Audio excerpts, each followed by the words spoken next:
isbeddelka qaado ka kac nolosha ka kac hoosaynta ka kac dhaska ka kac boorka ka kor xumaanta ka kor xiqdiga ka kor hoos waxa hooseed ku qancaysa ka kor waa ku kac cabsida labaad ee lagu horjoogtay inay isbeddelaan waxa weeyaan inuu qofku ka boqo fear of criticism ama horta ma waxa ka horeeya fear of change inuu qofku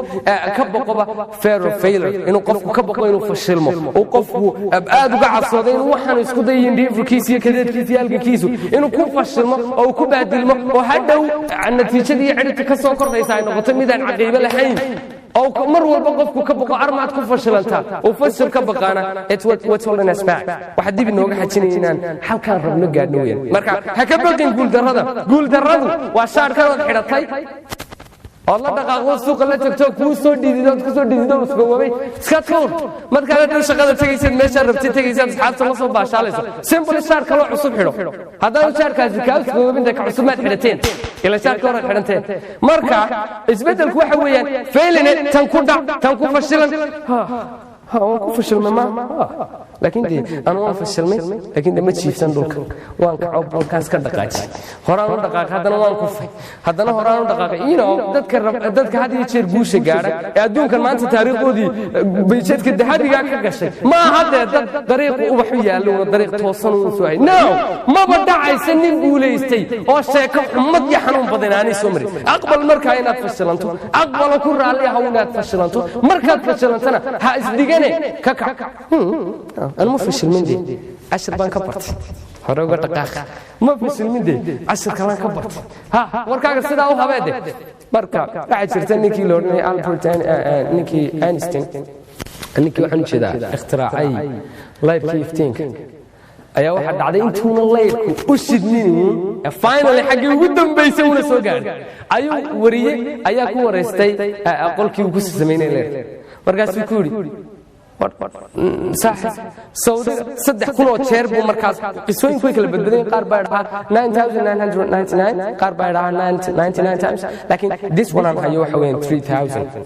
وحكوا أكسد هذا الكيس أودي جيك هذا الكيس ما كوس قاعدني وأصير هذا بدن كينو هذول الهيدين قف جوش الطمع قف مال رادني قف كيس كده يقول سبدين يا مركز إنه فشل ما يكون تاي ما فشل مني إنه فشل ما يكون تاي things are not as they seem shiyada iyo arrimuhu ma aha sidaad moodaysaabo different wax ka hooseeya waxa jira dadaalan bixiyay oo natiijadii ka soo baxday aan dadku arkayn laakiin niyadeedu ku qabowday ku degtay ku faraxday ku raali ahaatay and that's what I'm looking for waxaan raadinayaa waa inaan ku farxo nolosha inaan ku raaxaysto ku tiiqtiiqsado nolosha maalmaha kooban ilaahay siiyo waa intaa marka isbedelada aan sameeyay dadaalkaygu waxa ka soo baxay markasta waajib ma inaad aragtiin sometimes waxaan xaq u leeyahay inaan isbedelka aan dadaalkiisii bixiyay iyo wanaaga yar rafaadkaan u maray shay inaan helo anigu isku akhriyo أنا أشكر الله أنا كنت أقصد أنا وحقل مركع يسكدين مر والبين دتك وضع أركان نتيجة الدراسة مهمة I know وحدي دون النتيجة وحدي الدراسة لكن أنا أفرح ذاك المسلم مركع نيجي كوري كلمة كوري نيجي لك اختراع يكون شيء ورياش سبب وديعان بس حافظ مركع القيمين سبب وديعان الرجال سيد وديعان كل شيء بلد من الإنسان كعسر وكوري and واحد كوك هذا يدنتي أكيد وريك أقول لك يا هذا روح الرجال واحد كوك هذا يدنتي صاردا light iftiima oo adduunka kii ugu horeeyay 3,000 oo jeer waraaq wax ka akhriya 3,000 oo jeer ayaad ku fashilantay soo saaridda light walina waad soo taagan tahay maxaad kaga din weyn waa runtii give it up wuxuu ugu jawaabay adigu waa inaad awood u yeelataa fikirkaad iska haysato inaad beddesho nuurka iyo jawgaad ku jirto inaad beddesho aan qofka kula hadlaya sidoo ku haysta inaad beddesho muhiim ah waliba taa inaad ku sii eegtaan laakiin baajas aragtidaad naftaada ka hayso bedeshay waxay khasab ka dhigaysaa in qofka kale aragtidu ka haysto ay wuxuu ku yiri ariiro cajiib ugu jawaab wuxuu ku yiri ya waad ku fashilantay naadirkayga daacay ma fashilmayno waran waxaan ku guuleystay sidoo aad leeysaguna waxaan ku guuleystay 3,000 oo nooc inaan ogaado inaan leerka lagu soo saari karin marka anu waxaan ku guuleystay ogaanshaha 3,000 oo hab online lagu soo saari karin marka waan guuleystay ninka adduunka ku soo kordhiyay 3,000 oo nooc online u shidmin winner markaas wariyo qoslu yiri wallahi waa runta hay uga dhaqaaq. That's what we need. mar walba uma baahnin inaan isku qiimayno qofkani sidoo inoo sharaxnaa. It's not what matters waxa qofku ku leeyahay waxa mar walba qiimeyntiisa tixgelintiisa mudnaanta in la siiyo mudani waa sidaad isku aragto naftaada aan sidaas isku aragto ayay khasab ku tahay dadka kale inay isku arkaan. All right, isbedelka waxa ka hor jooga markaa cabsi aad isbedelka ka qabto, cabsi aad ka qabto inaad fashilanto. aan waxaan ku sheegaya caawa inaad isbedeshay waxay u baahan tahay a lot of things. waxyaabo tira beel ay u baahan tahay laakiin waxyaabo taye badan buu baahan hadday doonaan tira yiraahdaan taye badan. marka cabsida ugu dambaysa waxa weeyaan fear of criticism, inaad ka baqdo inaad dadku ku dhaliilaan oo tiraan iyo cabdi marka wax qabto saaxiibsan buura niyo cabdi iga xun cabdi sidaan u qanciya cabdi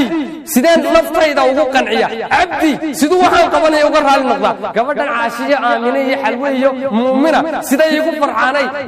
igu gulwadaya hebel socod waxaan doonayaa everyone in life qof kasto nolosha joogay waxaan doonayaa inuu i raxleeyo i boodboodo. That's not the aim. ma ha ujeedadu taa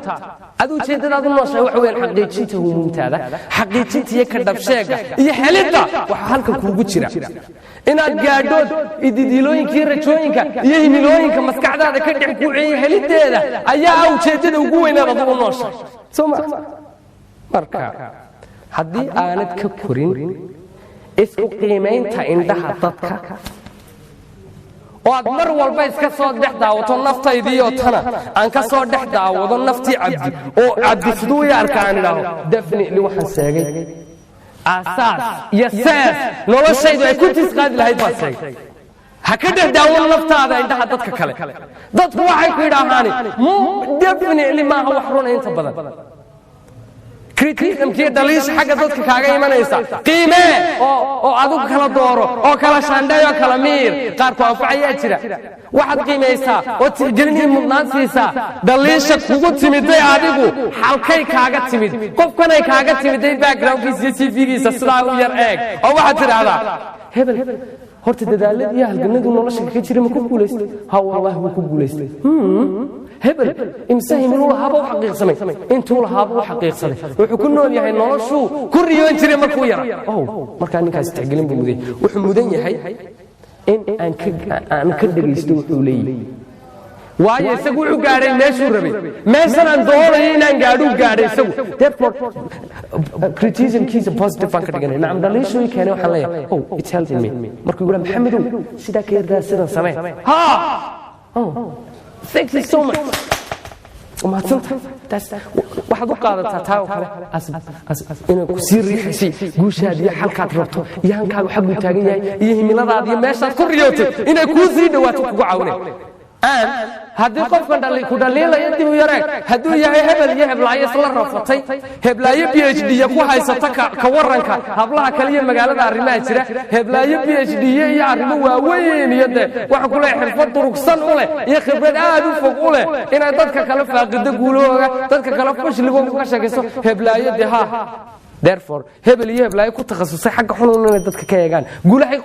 qofka guulaysta dhinaca xununkaaga dad u diyaar galowdo inaad dhaliishay ku leeyihiin dhagaysato waxaan waa inaanad guulaysanayn iska dhaga xidh